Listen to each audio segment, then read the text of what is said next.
श्री राम जय हनुमान संकट मोचन कृपानाथ जय श्री राम जय हनुमान संकट मोचन कृपानाथ जय श्री राम जय हनुमान संकट मोचन कृपानाथ जय श्री राम जय हनुमान संकट मोचन कृपानाथ एक उन्देद शारदा बलाया सुबस बताया बिना बर्दन निगराया श्वेत पद्माष्टया ब्रह्माचु संकटी शामां पातु सरस्वती भगवती निषेध ओम श्री परमात्मा ओम श्री परमात्मा ओम श्री परमात्मा।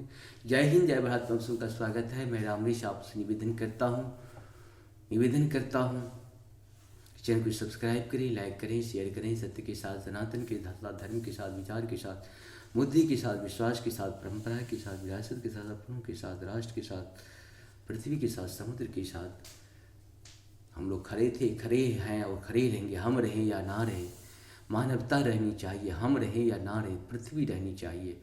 हम रहें या ना रहें, जल रहनी चाहिए। हम रहें या ना रहें, अग्नि रहनी चाहिए। हम रहें या ना रहें, सूर्य रहनी चाहिए। हम रहें या ना रहें, चंद्र रहनी चाहिए। हम रहें या ना रहें, पवन रहनी चाहिए। हम रहें या ना रहें, समुद्र रहनी चाहिए। हम रहें या ना रहें, 84 लाख योनि रहनी चाहिए। हम लोग शुरू करते हैं आज श्रीमद् भागवत गीता के अध्याय 8 के 13, 14 और 15 को पहले अवधि संस्कृत में और बाद में इसका हिंदी अनुवाद सुनेंगे। शुरू करते हैं। ओम एतेकाक्षरं ब्रह्म व्याहरन् मानुषरमण य प्रायते तन्येहं सायाति परमां गतिम्। अर्थात इस योगाभ्यास में स्थिर होकर तथा अक्षरों के परम संयोग यानी ओंकार का उच्चारण करते हुए यदि कोई भगवान का चिंतन करता है और अपने शरीर का त्याग करता है तो वह निश्चित रूप से आध्यात्मिक लोकों को जाता है। देखिए, पापी के लिए भगवान ने पापी का लोक बनाया है, उसका ज्ञान भी उसी हिसाब से देते हैं। और धर्मात्मा के लोक को धर्मात्मक लोक बनाए हैं। राक्षस लोग पहले क्या करते थे, मुनि महात्माओं को मांस खाते थे मानव होके, जबकि उनका भी शरीर राक्षस जैसे होता था।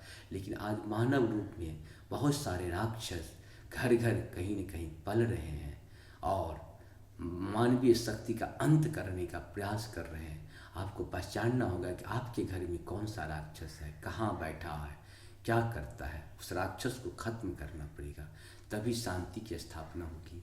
मन रूपी राक्षस को, शरीर को स्वस्थ करने के लिए और तन रूपी राक्षस को अगर बचाना है तो आपको अपने परिवार में शोध करनी पड़ेगी। कौन राक्षस रूपी जो आप लोगों को कहीं न कहीं गुलाम बनाते जा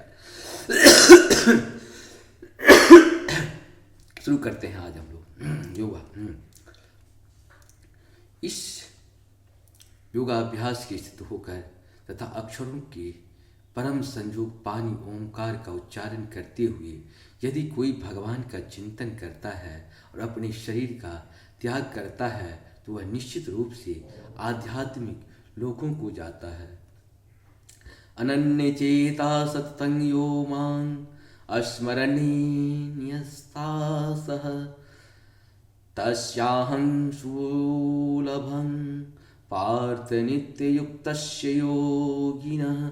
अर्थात हे अर्जुन, नो अनन्य भाव से निरंतर मेरा स्मरण करता है उसके लिए मैं सुलभ हूँ, क्योंकि वह मेरी भक्ति में प्रवृत्त रहता है।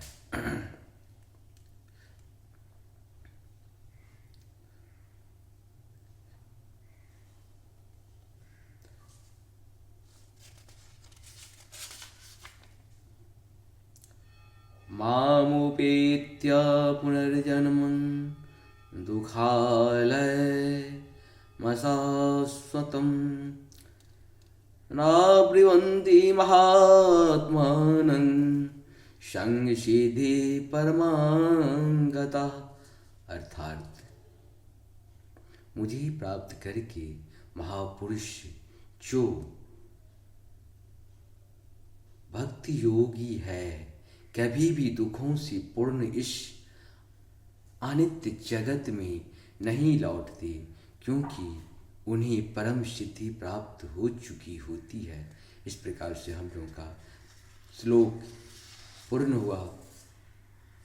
13, 14 और 15 को पूर्ण किए हैं संस्कृत भाषा और हिंदी भाषा में। आप सबों को सत सत नमन। जहाँ पर कृपा राम की हुई तहाँ पर कृपा करी सब कोई। श्री राम की कृपा होगी। जब आप उनके साथ रहेंगे तभी तो रास्ता निकालेंगे। उनको ध्यान करना पड़ेगा। जब जिसका आप ध्यान करते हैं वही आपका ध्यान करता है। जय श्री राम, जय हो श्री हरि।